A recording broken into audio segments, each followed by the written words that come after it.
は、ジーボーです。ブハラ2日目はホテルの朝食からスタートです。こんな素敵な中庭で一日をスタートできるなんて最高ですよね。ちょうどこれまた一人旅の健太郎さんという方に声をかけてもらってご一緒しました。そんな健太郎さん、なんと変換プラグを忘れてしまったんだそう。こんなこともあろうかと、実はモバイルバッテリーを2つ持ってきていた千穂、1つを健太郎さんに貸してあげました。というのも、私自身が初の海外一人旅、絶対に誰かの助けを借りることになると思って、自分が誰かを助けられるものを準備していました。健太郎さんにはとても感謝されたけど、私もたくさんの人に助けてもらったから、助けさせてくれてありがとう。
チョルミナルの向かいにはこんなに可愛い骨董屋さんがありました。私はアンティークや骨董品が好きなので、もうとってもぐさぐさ刺さっちゃいました。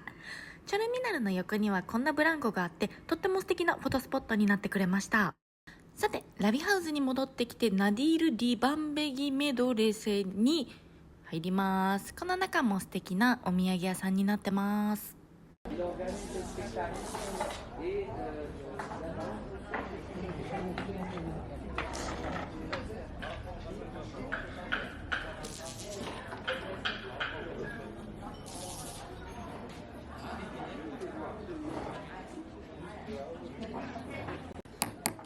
Thank you.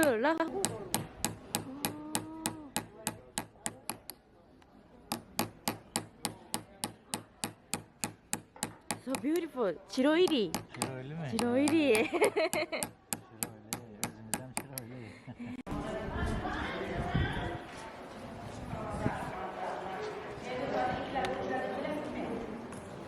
O da Ahmet Hasan'a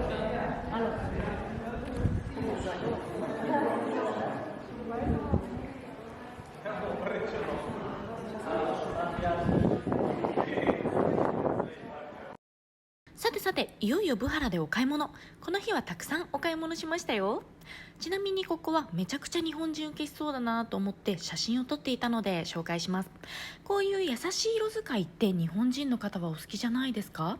刺繍もとっても繊細で丁寧。刺繍糸の染料もナチュラルなんだそうです。自然から作られる優しい色味のスザニ、とってもおすすめです。こちらはラビハウス近くの建物の中にあって、正直目立たないです。またカードも使えないそうです。これを買おうと思ってたんだけど、クレカなくして買えなかったんですよね。相場より少しお高めだと思いますが、とにかく品質クオリティ重視の方におすすめです。本当に気になる方は現地でこの動画を見せればお店が見つかるかも。そして行ったことあるよって方、コメントで教えてください。そしてスザニのベッドカバーを値段交渉の末180ドルで購入しました。こちらのスザニはとにかく鮮やかで、見ているだけでパワーをもらえました。こちらのメドレセ内もお土産屋さんになっています。クッションカバーを見ていた時にまゆみちゃんと再会。値段交渉からお買い上げまで写真撮っててくれました。実際に買ったものはウズベキスタン購入品紹介動画で紹介しておりますので、よろしければチェックしてみてください。どうも皆さんお待たせいたしました。チーボーブハラで散々な目に遭ってます。ここまでの Vlog の通りですね、スザニのベッドカバーを買ったり、クッションカバー買ったりで、まだ他にもちょっとこれ可愛いなとかあれも可愛いなとか思ってたり、とにかくね買い物満喫してたんです。でウズベキスタン現金社会なんですね。なのでどうしても買い物してるとなくなっちゃうんですね、お金が。ということで私は一回お店を出て現金をね下ろしに行こうと思って、キャッシングの機会にね意気揚々と向かったわけですよ。はあ、あれ可愛かったからあれも買いたいなとかね、いくら下ろそうかななんてねもう考えちゃいながらね、機械の前に立って無敵なわけです。もうね下ろす金額決まりましたよ。さあ下ろしましょう。カードない、カードない。もう頭真っ白です。私入れてたんですよ、セキュリティポーチの中に入れてたビザのカードがない。もうね焦って探しまくりました。ショルダーバッグのね中もねないのでね、ここのねセキュリティポーチの中他のポケットにあるかもしれないと思って探してもねないのね。ポケットの中も探したけどないの、なくて、なくした盗まれたみたいな。でももうねこの時はもうとりあえずキャッシングの機械の前でもうこれはもう事実を受け入れるしかないと思って、ただねカード2枚あったんです私。だからもう1枚ちょっとねマスターカード入れたんですよ。でマスターカードはヒバでキャッシング初めてねやるときになんか使えなかったんですよ。マスターカードが使えなかった理由はただ私がキャッシングの設定をしてなかっただけなんですよね。私のただのミスなんで別にマスターカードがキャッシングできないとかそういうわけじゃないんで安心してください。で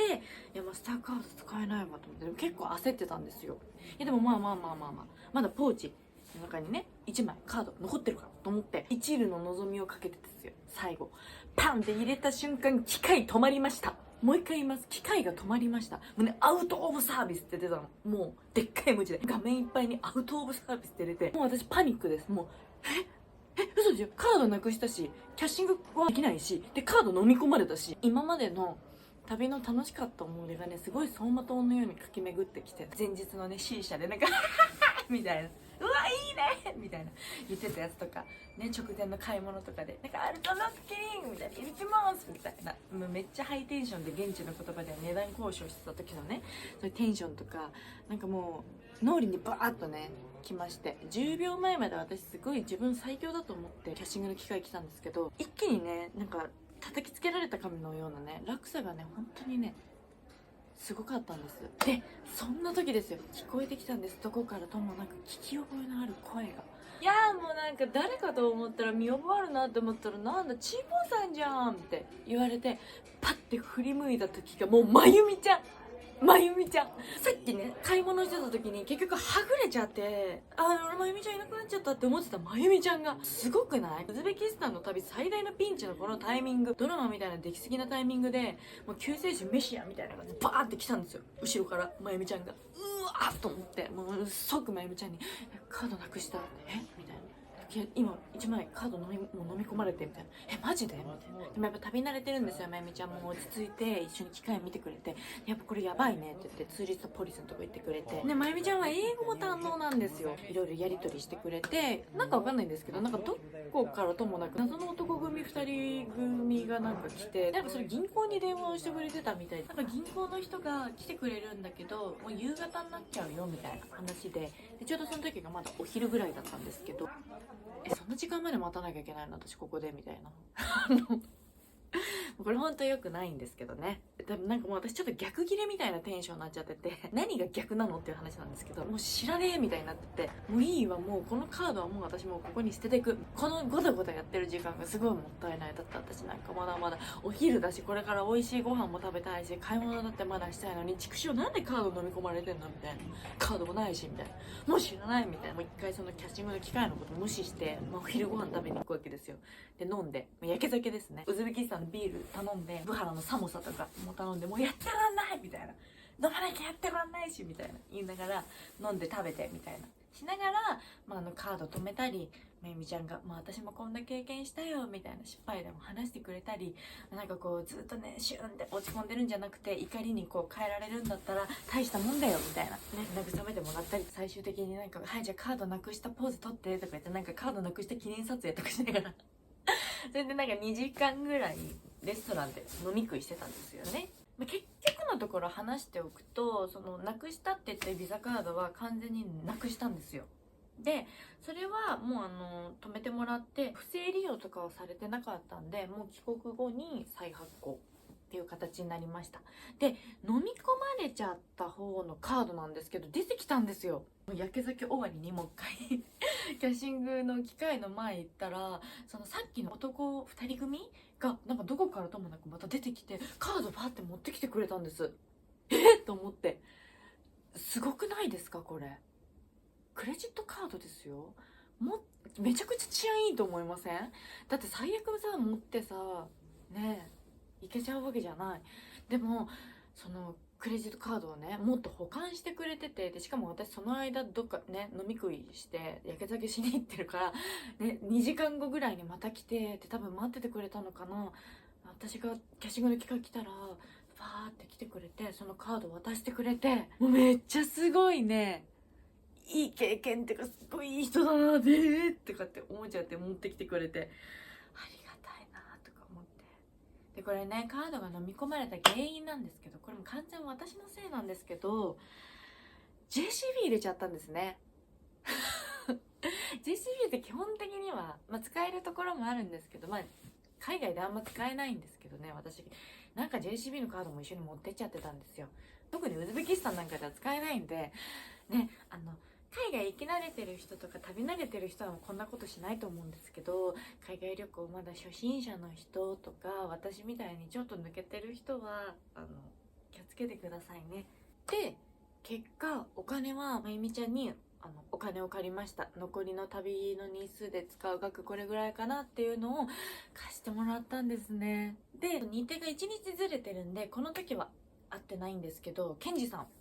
1日ずれてるんで先にサマルカンドにも行ってたんですよ。でやけ酒してる時に、やっちゃったよみたいな、私クレジットカードなくしちゃったっぽいわみたいな言ってたら、翌日私が実際にサマルカンド行った時にも、お守り代わりに持っときなって言って$100貸してくれたんですね。もうね2人ともめっちゃいい人だと思いません？私初対面ですよ、旅先で。なんかね、旅先でいろいろ喋ってはいるけど、だって私偽名かもしれないし、話してる情報全部嘘かもしれないし、何も証明できるものがない中でね、2人ともそんなどこの馬の骨ともわからない女に数万円を貸してくれて、もうそれが本当にすごいね、ありがたかったというか、つながりというか、人の温かさを感じたというか、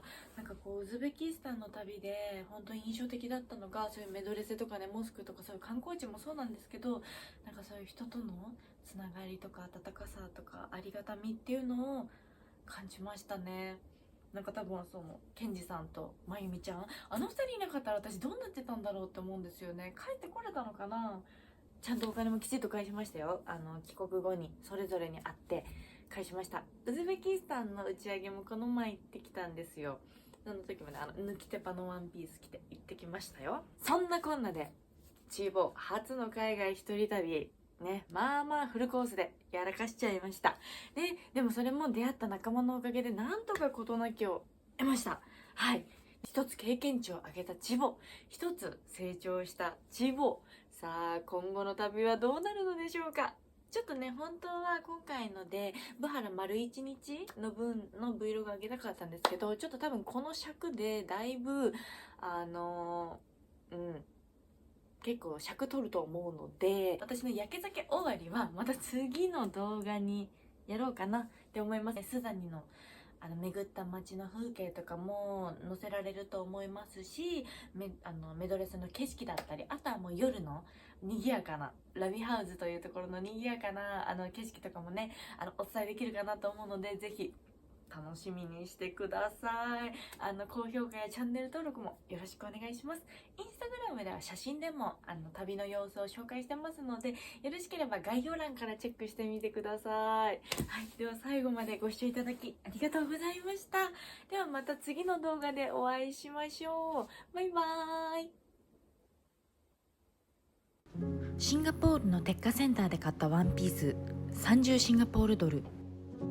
ドバイのミラクルガーデンで買ったワンピース60ディルハム、